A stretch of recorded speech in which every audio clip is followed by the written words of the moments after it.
Welcome to the ... podcast. What is the ... podcast, you might ask? Thank you for the question to the tall, slender, middle-aged gentleman in the back of the room with a receding hairline who's in debt up to his eyeballs. Did I just describe myself? Maybe. Maybe I did. Maybe I didn't. So the ... podcast is this podcast. It's my podcast. It's my outlet. And this is episode 1, the very maiden voyage.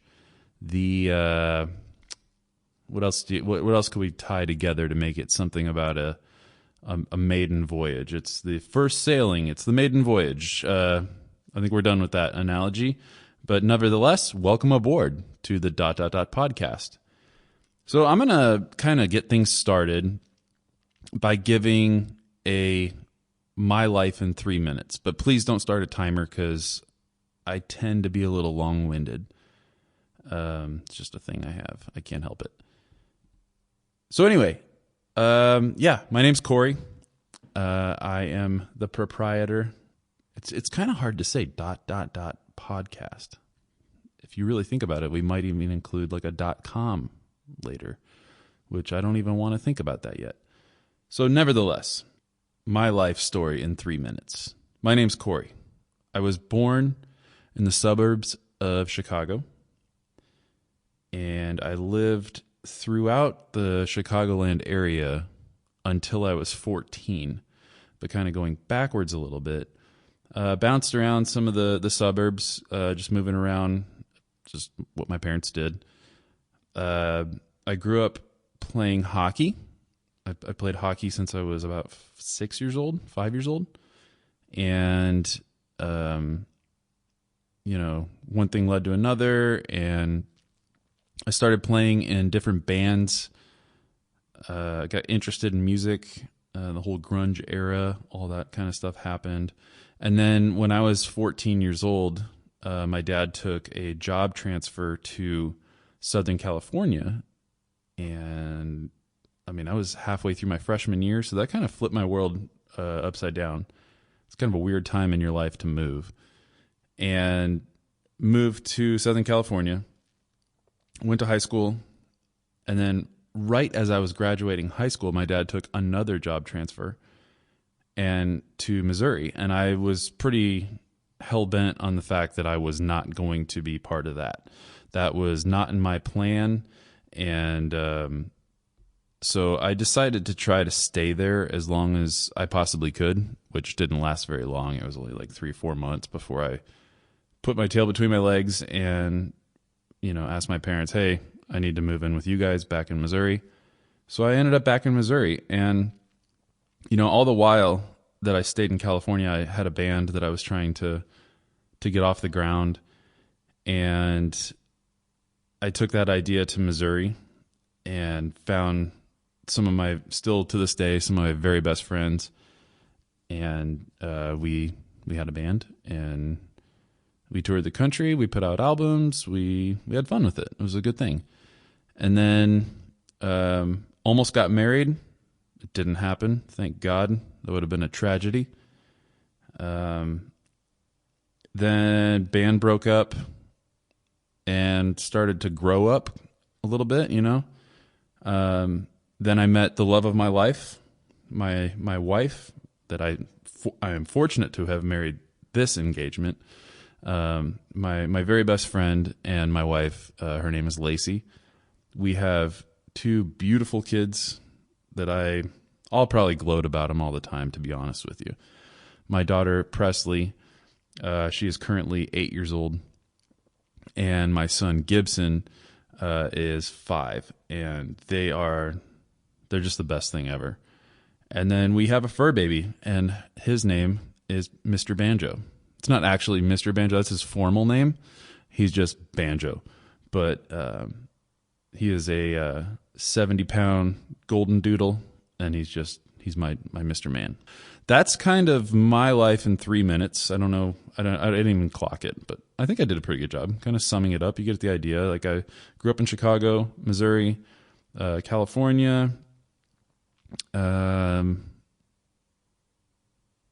Like kind of moved around a lot. One thing I failed to mention in there is round about 10 years ago, I joined the United States Air Force. I was at a crossroads right after my wife and I, right after we got married.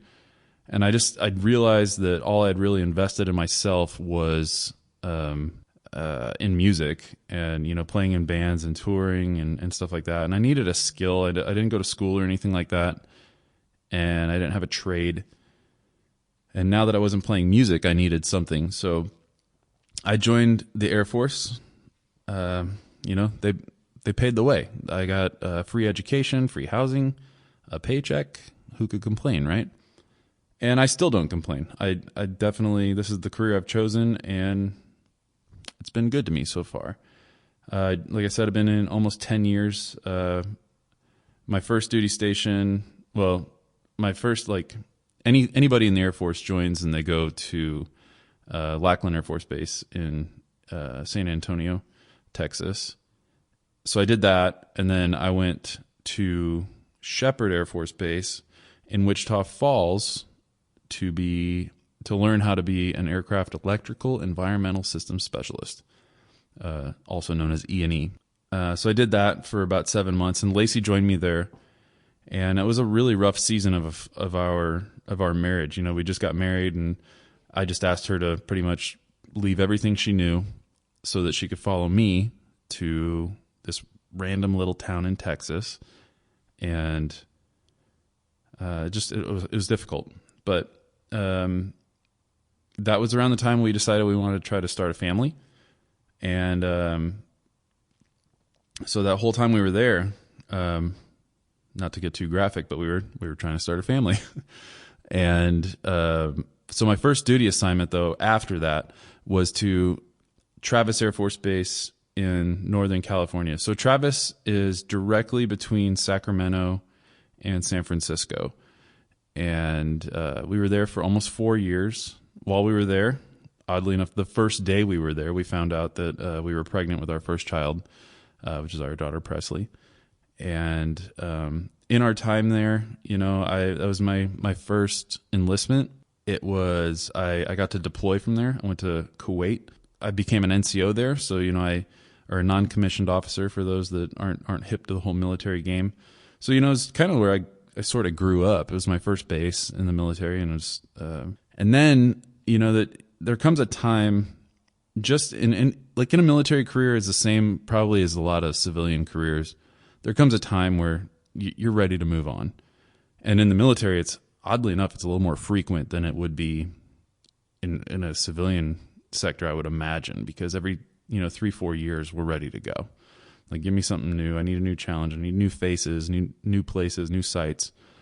So I volunteered for a special duty assignment to go to Offutt Air Force Base in Omaha, Nebraska. And I worked on what's known as the National Airborne Operations Center, or the NAOC, or the Doomsday Plane is another name that it carries. And essentially, it's just like a flying Pentagon. If in the event that nuclear warfare or whatever happened, this plane would go in the air and be essentially the flying Pentagon. So it's a very specialized mission. It was really cool. But it became very obvious to me that I didn't want to continue to work on airplanes. Although it's a noble profession, I don't have anything against it. It just didn't really align with what I wanted to do. I had just recently completed my bachelor's degree, and I wanted a little bit more, experience with something that aligned with what my degree was in. So I saw the opportunity to retrain, and now I work as a education and training manager. So I deal with, getting people trained and qualified to do their job. So total pencil pusher job. I sit at a desk, I fly a desk. I'm not any kind of hero whatsoever, but I'm immersed in the military culture, and I enjoy it as much as I can. So I left out a part. So I did that at Offutt. I retrained, got a new career field. Did that for about a year, and then the Air Force said, hey, time for you to move. We are going to send you to Okinawa, Japan. And I was like, what? Lacey and I bought a house in Nebraska. We really liked it there. But, who's going to pass up the opportunity to live in Japan? So we took it. We went. We had a great time. Absolutely loved it. Okinawa is a special place that we will always think fondly of. But then also, we got to travel a ton. We went to Bali, Indonesia, Thailand. Lacey took a girls trip to South Korea, Taiwan, mainland Japan, Hong Kong, Vietnam, like pretty much all of Asia, which was really crazy because I never in a million years would have thought that I would have had any interest in going to Asia. I was actually telling a friend today that I always assumed that, Asia is all the same. Like Hong Kong is the same as Tokyo. Not at all. Definitely got educated on that. They are very different.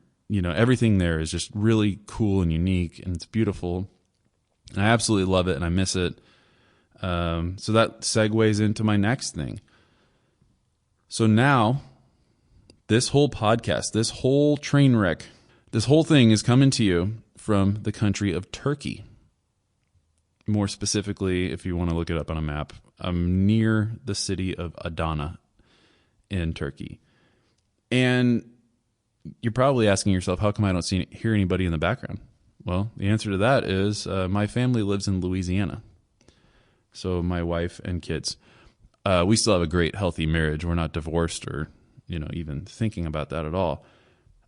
So I'm fulfilling what is called a short tour, where it's an unaccompanied assignment. My family is not allowed to come with me here because of matters of government concern, I guess. If you follow the news, a few years ago, there was a coup attempt in Turkey where they tried to overthrow the government. And when that happened, they took all the families that were stationed here and they got them out. So now only the service member is allowed to be here. So I'm here 1 year by myself, kind of like a deployment. There's different schools of thought. You talk to somebody from the Army or the Marines, and you say, what's a deployment? And they're going to tell you, oh, it's when you go to war and people shoot at you. And I would totally agree. Like, thank you to every one of the individuals that, walks into that. In the Air Force, we kind of call a deployment any point in time where you have to leave your family. It's kind of splitting hairs in some capacities, but, to me, it kind of rings true because the first time I deployed to Kuwait, nobody was shooting at me. And, the big reasoning behind that I just kind of, so the public understands. When I first deployed to Kuwait, I was an aircraft maintainer and I worked on an airplane. It's called a C-17. It's a cargo aircraft. And that airplane's valued at like almost $280 million each. So they're not going to just park airplanes in an area where they have the potential to be destroyed when it's that expensive of an asset. So usually they keep them on the outskirts of wherever the battle space is, and they can fly in, drop off stuff, and then they get out. So in the Air Force, I can't say never, but seldom do we go to where the actual war zone is. So if that helps anybody understand where, how that works. So, the Marines and the Army, they're going to be the boots on the ground. The Air Force is going to be obviously the planes in the sky, but the support side of the Air Force, those of us that help keep the mission going through whatever means, like whether aircraft maintenance or, administrative things, usually we can be a little bit further away. So all that being said is I kind of consider what I'm on to be a deployment.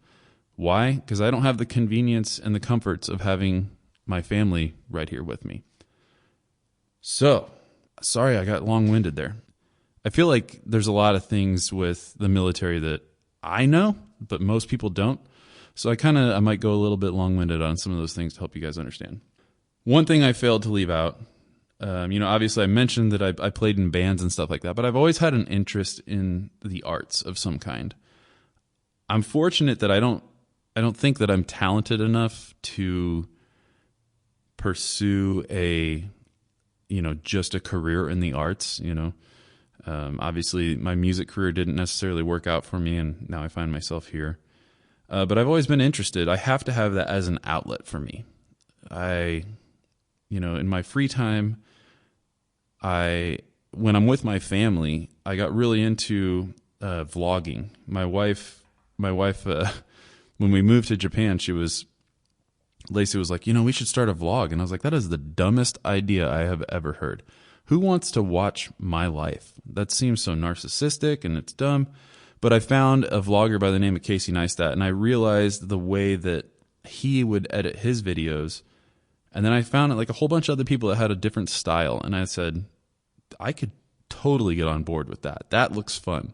I don't want to sit there and talk about my feelings and my emotions, but I want to show the experiences that I'm getting to experience, and what's going on in my life. So I totally subscribed to that, jumped on board with it, and the whole time that we were in Japan, we documented our adventures in the form of vlogs. So if you happen to be interested in YouTube, or you want to kind of see the background, go on to YouTube and search The Lovelies, just like it sounds. That's kind of a play on words with my last name and everything. But we had a really great time in Asia, and just last night I was actually looking back at some of those videos, and I'm glad I have those memories.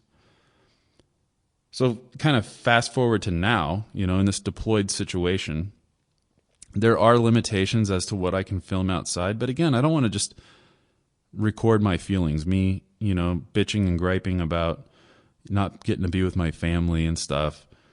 So I got to find something, right, to be creative, because that's just ingrained in me. I have to do something. Got to find something to keep busy. And I've been working out a lot lately and going to the gym, and I was getting bored with listening to like the same music and everything. So I started listening to some podcasts, and I realized how liberating this form of expression can be. I'm not sitting here talking about my feelings, and I don't necessarily like gravitate towards people that are just sitting there talking about their feelings. Oh, boo-hoo. But I keep finding podcasts about people that are talking about things that are important to them.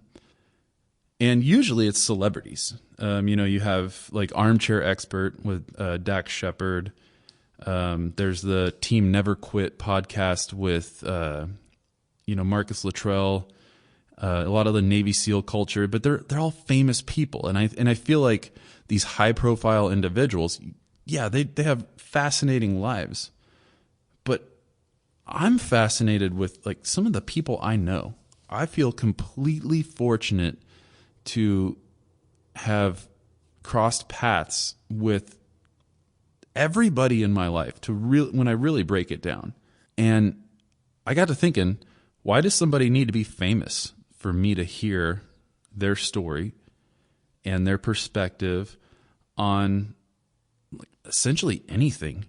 I have friends that work any gambit of profession, and it's not even necessarily friends. Like, I'm curious to like interview people that I don't know, but I know they came from an interesting background or perspective, or they do something interesting. So I guess the meat and potatoes is that's it. That's what the show is going to be.